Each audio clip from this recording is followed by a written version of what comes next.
Today we're diving into the UK economy, where the government actually spends its money, why we're running a budget deficit, and why Rachel Reeves is hinting at more tax rises before the autumn budget. And don't worry, I won't ask the classic question, will this budget finally fix the country? Because the answer would be shorter than a Liz Truss premiership. Instead, let's look at the real numbers so you can make sense of what's coming on November 26th. Let's start with the big picture. The UK government spent about £1.2 trillion in 2022 to 23, roughly 45% of the entire economy. That's almost like the government owning nearly half of every transaction. Except they still can't afford to fill the pothole outside your house. Now, borrowing. According to the OBR, the UK is expected to run a £137.3 billion deficit in 2024 to 25. That's around 4.8% of GDP, or about £1,900 per person. Or one Taylor Swift ticket in London, give or take. And as of September 2025, the UK has already borrowed £99.8 billion this year, with public sector debt sitting at about 95.3% of GDP. Translation: for every £1 of the UK's economy, nearly £1 is already owed. A bold strategy. Let's see if it pays off. Let's talk about where all that tax money actually goes. In 2024-25, the UK government spent around £816 billion just running services. That's everything from schools and hospitals to defence and bin collections. Add about £96 billion for capital projects like new roads, railways and hospitals, and it's easy to see why the Treasury's wallet is permanently sighing. Local councils chipped in another £170 billion in their own spending, up from last year. It's basically one giant national group project, except no one can agree who's doing the PowerPoint. The two biggest slices of the pie? Social protection, things like pensions and benefits, and health. Together, they swallow almost half of all spending. After health and social protection, we still have big commitments like education, defence, transport, and even the boring but essential stuff like general public services. These cover everything from running Parliament to paying civil servants and keeping the government's lights on. It's the administrative backbone. Without it, nothing else works. And just like your bank account after payday, it disappears really fast. Here's the twist.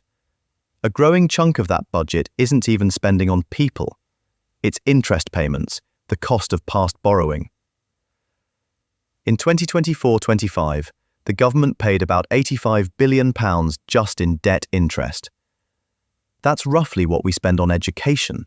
So yes, we're basically paying for yesterday's spending spree today. It's like maxing out your credit card buying a Tesla and then spending the next decade paying off the interest, not the car. Here's the problem. Every pound spent on debt interest is a pound not spent on hospitals, housing, or maybe even fixing potholes big enough to qualify as swimming pools. So the government has three choices: raise taxes, cut spending, or hope growth saves the day.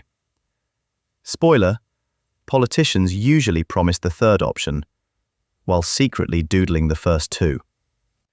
So when you hear record borrowing or fiscal tightening, remember, most of that money isn't going to flashy new projects. It's keeping the everyday machinery of government ticking. Pensions, the NHS, teachers, and, apparently, more committees about fixing committees. In short, the UK budget is less Netflix original series and more endless reruns of paperwork and politics. Let's talk taxes. Rachel Reeves' 2024 autumn budget delivered £40 billion in tax rises, the biggest increase since 1993. The Financial Times literally described it as the biggest tax increase at a budget in 30 years. And the tax burden, taxes as a share of GDP, is expected to hit 37.4% according to the IFS. That's the highest level since records began. We've basically reached "congratulations, your taxes have leveled up" territory. Now, some people hear budget deficit and instantly shout, "Just tax the billionaires." I get it. Sounds satisfying. But here's the reality. The UK has roughly 177 billionaires, according to the Sunday Times Rich List. Even if the government introduced a one-off wealth tax, say 2% on everything they own, it would raise maybe 10 to 12 billion pounds based on estimates from the Wealth Tax Commission.